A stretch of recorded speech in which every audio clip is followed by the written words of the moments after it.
Assalamualaikum warahmatullahi wabarakatuh. Selamat siang, salam sejahtera untuk kita semua. Salam merayu, salam untuk saudara semua yang ada di Indonesia maupun yang di luar negeri. Semoga damai selalu. Yang sakit mudah-mudahan cepat sembuh, yang beraktivitas mendapat berkah rezeki yang banyak. Amin. Polemik masalah debat antara saling mendampingi atau mandiri akan mempunyai konsekuensi dari penilaian publik. Karena itu ia selalu minta atau ingin pendampingan dari paslonnya. Sosok yang semacam ini pastinya mempunyai beban psikologi yang berat. Ketika terjadi proses debat, format debat yang saling mendampingi atau tidak saling mendampingi antar kandidat pada paslon yang sama, itu tidak penting bagi pasangan Ganjar Mahfud. Pasangan ini sangat siap pada setiap cuaca perdebatan.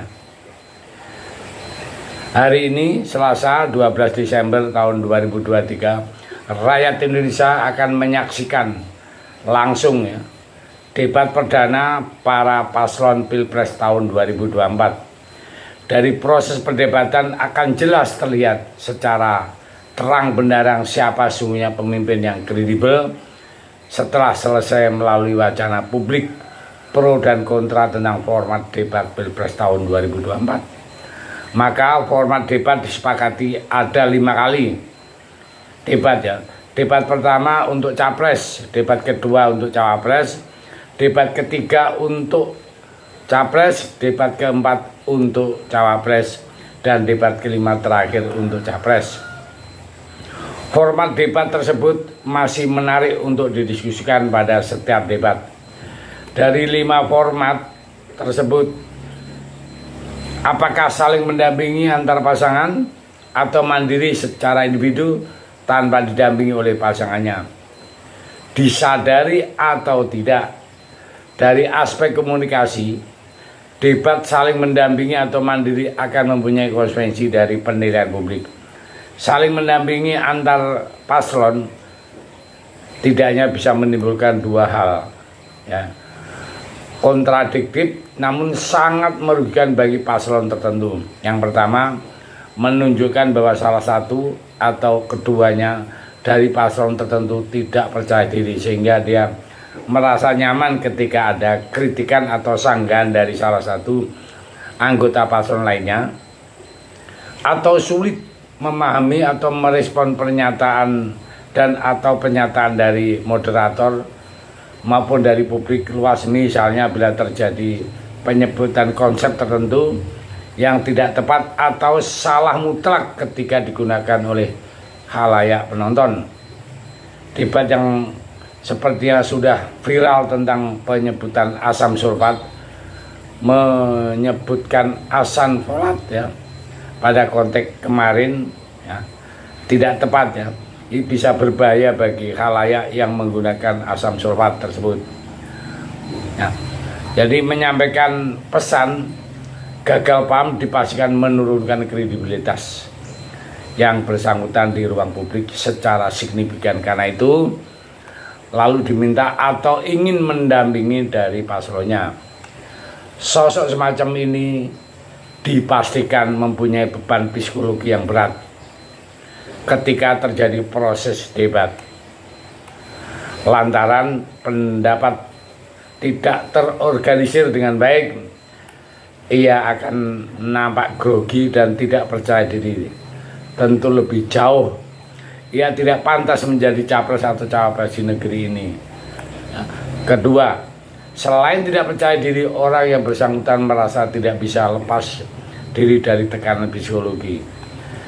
Dari teman pasangan paslonnya, pendapatnya dilontarkan menjadi tidak otonom secara natural. Di tengah perdebatan, ia selalu menempatkan pendapatnya apakah sejalan dengan teman.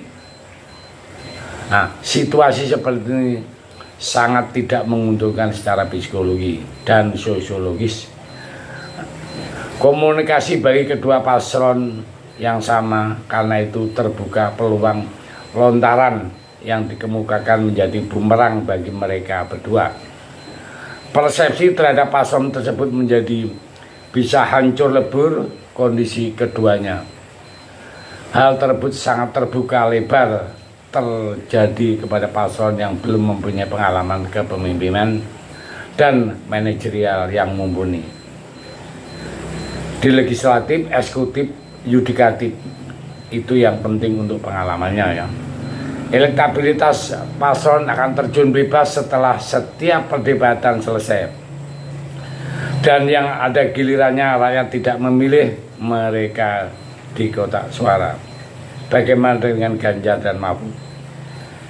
Situasi kedua hal tersebut di atas menurut hemat saya tidak akan terjadi pada pasangan Ganjar Mahfud. Mengapa format debat yang saling mendampingi atau tidak saling mendampingi antar kandidat pada paslon yang sama tidak penting bagi Ganjar Mahfud. Pasangan ini sangat siap setiap cuaca perdebatan. Pasangan Ganjar Mahfud sangat PW dalam setting atau format debat apapun karena sudah menjadi bagian dari perjalanan karir politik mereka. Masing-masing selama ini kita bedah satu persatu sosok Ganjar Mahfud terkait dengan debat publik Pilpres tahun 2004. Kita mulai dari Ganjar. Sosok Ganjar menurut catatan saya ialah 2 periode menjadi legislator di Senayan ya. Sebagai legislatif, Ganjar sudah terbiasa dengan diskusi, dengan pola debat ya, sosok yang sangat tenang. Dia mampu membangun argumentasi dari yang khusus hingga yang umum, dari yang umum sampai ke khusus ketika melakukan diskusi di forum-forum legislatif ya.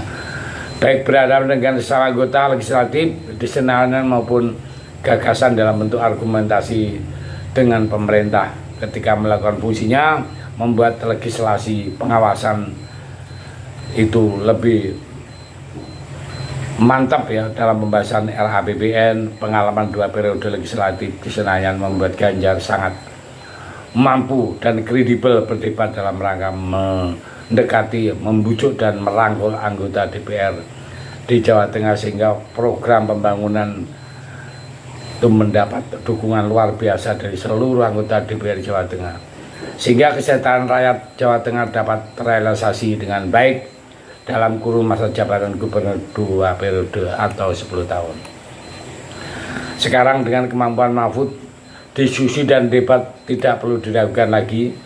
Sudah pasti menelusuri jejak langkah Mahfud tanpa perlu kita uraikan. Otomatis menurut hemat saya tidak berlebihan bahwa seluruh rakyat Indonesia sepakat bahwa Mahfud mempunyai kemampuan luar biasa berdiskusi dan berdebat di setiap konteks komunikasi, termasuk terkait di dalam Pilpres tahun 2004. Mahfud memiliki jejak langkah dari bawah hingga posisi tinggi di Republik ini. Sebagai akademisi, ia profesor handal sebagai politisi partai, pernah anggota legislatif di Senayan sebagai eksekutif, dan pernah jadi yudikatif, pernah menjadi ketua Mahkamah Konstitusi. Jadi untuk Pak Mahfud adalah paket lengkap. Jadi kita tunggu hasilnya, dan setelah debat saya yakini bahwa kemenangan Ganjar Mahfud dimulai. Saya pikir itu. Terima kasih. Merdeka.